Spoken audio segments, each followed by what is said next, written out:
Hello, everybody, and welcome to NorthStar Community online service. So glad to be here today.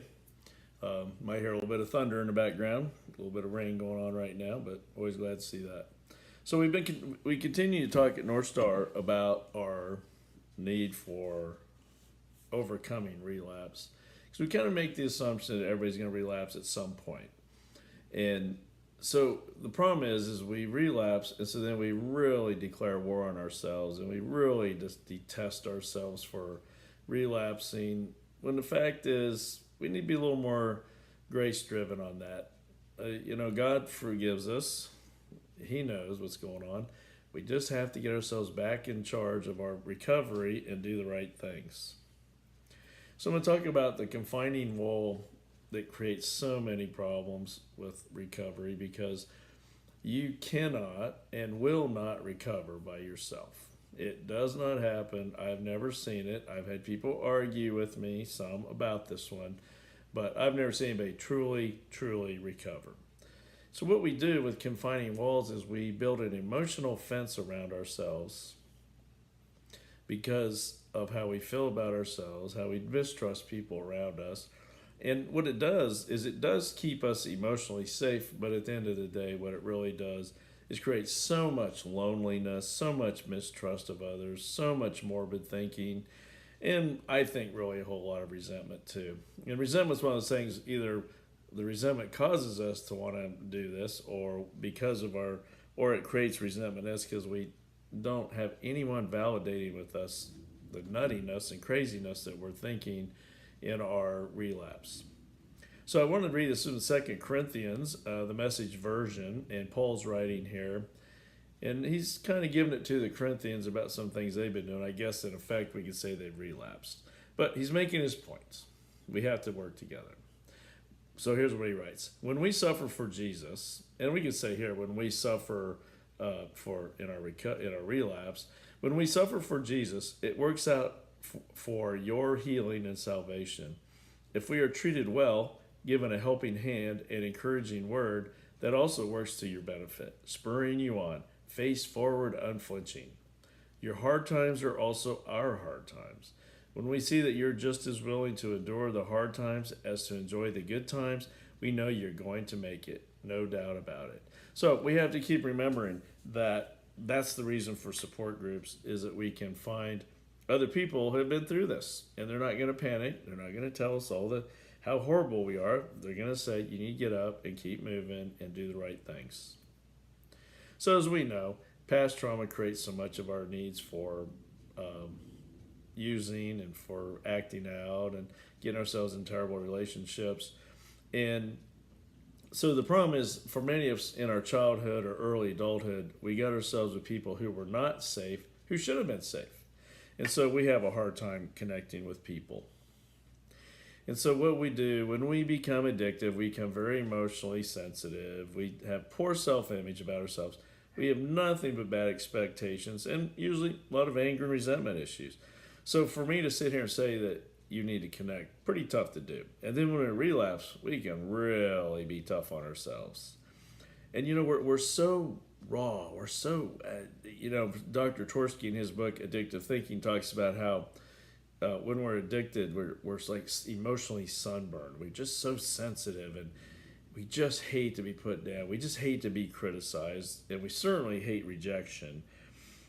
But yet, that's the problem, is when we relapse, the last thing we need to do is isolate and hide from people. What we really need to do is go find other people who have been through this so they can help us get through it. But instead, what we do is we want to judge ourselves and be really tough on ourselves. So what do? We build a wall. We build a wall to defend us from our pain, to build a protection between ourselves and the rest of the world. We build that wall because we know we're letting down our family and friends. We know that we've done all these crazy things. We even build walls against institutions and organizations. And you know what? The problem is, in the short run, sometimes building a wall feels good and it's almost better. But at the end of the day, we need connection. We're human beings. We need to be with other people. So we need awareness, and we don't get that when we're by ourselves because we just can't see it. So what do? We just continue to add to our pain by the destructive, addictive kind of thinking that we do. And then we develop strategies that create safety. Either we go in I always like kiddingly call it, we go in our basement and hide, or we become a mushroom. We don't get out. We don't see people. Or when we do, we resent them. We don't want to talk to anybody. We want to be very introverted. And we kind of come to believe that there's no one out there that can help us. And what we need to do is hide all this craziness we're saying and thinking to ourselves, because people will reject us if we don't. So what happens is we become very good at being loners. We associate the fact that if we're with others, it's going to be painful, so we try to anesthetize ourselves with people, addictive behaviors, compulsive behaviors, or getting in crazy relationships that are very dysfunctional and destructive. So what we do is we isolate, we withdraw passively. We might go to work, but we're not going to talk to anybody, and we don't certainly hang out with friends, or if we do, they're ones that keeping us addicted. And so we keep people at a distance by either being self-righteous, hypercritical, or let's just be honest, we become pretty obnoxious. So what we do, and I like Dr. Tversky's definition, he calls it the porcupine index. And isolation spares us from anticipated discomfort from being around others. But it also deprives us of our companionship that we so crave. So like a porcupine, we wish to be with others, but fear that the quills will sting, so we just keep people away. We get, I may get close enough to let you know me, but I'm not going to get close to you. If you come too close, it's painful. If you're too far away, it's lonely. And so the porcupine calculation is what we do. We achieve companionship while avoiding being hurt. Think about the energy that takes to do that. And think about all those healthy people you've run off in your life because you didn't want them to know the truth about your using or compulsive behaviors or whatever it was you're doing. So while the wall protects us from the stings from the outside world, at the same time, they're so confining and so frustrating. The very walls we built to protect becomes a prison to us. We feel trapped. So what do we do to keep ourselves in that wall? We lie, we disappoint, we manipulate, we resent, we criticize. We're not happy for other people's successes. We have anger. We're self-centered. We're inconsiderate. We're irresponsible. We make our company miserable and undesirable to be around. So what do? We create this vicious cycle. Although we act in ways that make others avoid us, we nevertheless resent the fact that they're isolated. They don't want to be around us. The loneliness becomes a reinforcer of our poor self-image, and then we try to anesthetize whatever that is with our crazy behaviors, addictive behaviors that are harming us. So as we do this, we shut out our friends and family. And the problem is we build this wall on faulty assumptions. And the problem is that our expectation of being rejected by everyone becomes a self-fulfilling prophecy, how we misbehave. We think so poorly of ourselves that we assume a rejection. And as we develop our defensive maneuvers to increase the expected rejection, it becomes a reality. And you know what? The fact is, if you think about it, loved ones have avoided us. And that reinforces our negative self-image because we're just so hard to get along with and be around. So then we, of course, have to keep building this wall. And when family and friends try to break through, when they try to be there for us, all that kind of stuff, we may even panic a little bit and try to figure out ways to build up more of the wall. Without treatment, we will continue to repel anyone who reaches out to us. But here's the beauty. Support groups work. And I promise you, if you've relapsed, go back to the group. They will not judge you because I'm guessing everyone in there has relapsed. You have to associate with others who share the same wall building abilities you have. And they're far less threatening because they already know. In support groups, we don't have to fear being rejected. Instead, what we can see is that there's a lot of respectable people in those groups who at one time were acting out just like you are, but now they got it together and they know what to do and they know what to say to you to help you. They will not judge you. 12-step logic is only people who have suffered in some way, in the same way, can save another. Deep communion and deep compassion is formed much through shared pain and shared pleasure. When you go to these groups, you're not the only one in there who's suffering. And think about what Jesus said to Peter to be a better disciple. He said, Peter, you must be ground like wheat. And once you have recovered, then you can turn and help the brothers. Sounds pretty good, huh? We all need it. Not every one of us need it. And the other thing is, if we can realize that we're not alone in this universe, that God is with us, then we'll be okay. Perhaps we can find meaning and connect the dots to some of the stuff going on. You know what? It's in our pain that we can see Jesus the best. He was crucified and resurrected for us. He was in a great deal of pain just as we are. And the other thing is we can better understand and we can more readily see our confining walls and what we do when others around us know exactly what we're doing. The safe confines of support meetings will help us truly dismantle our walls. And at first we may be scared of that. We may be a little bit afraid, but that's what support groups are for. I promise you, you can find a support group any single day, online, in person, depends on where you live. But there are support groups going all the time. And let's just remember that our God is a loving and sustaining God. Perhaps it's when it's in our suffering. That's when he most likely we're going to be around him. Maybe I can make more sense of God when I'm suffering and see all the way he's created things and done things. If we're participating together with people in support groups and praying and reaching out to God, we might just find the loving nature of God.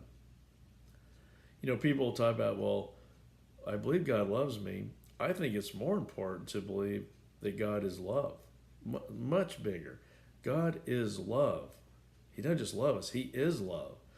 God's not going to condemn you for this. He knows your heart. He knows where you're at. Don't hide from him. Don't run from him. God is here for you. And really, it's the combination of your tears, support groups, and God's divine love that opens up the floodgates for you to get better. As Dr. Tversky says in his book, he summarizes the Confining Walls chapter with, the characteristics of addictive thinking are the tools we use both erecting the defensive walls and in maintaining it.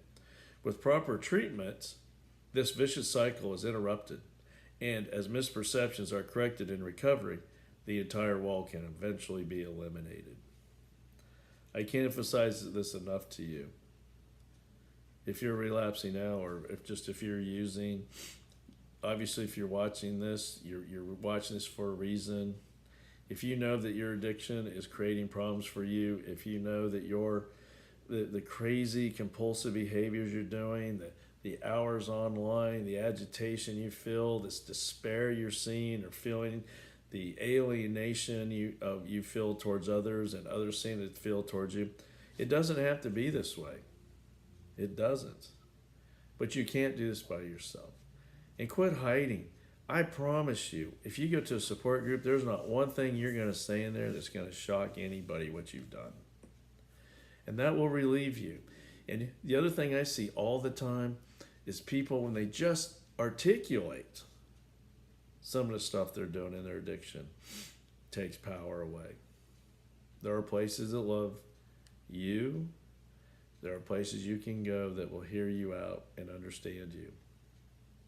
As Craig Ferguson, the comedian, says, I think you can find it in the phone book. It's in the first part of the phone book is where you will find them.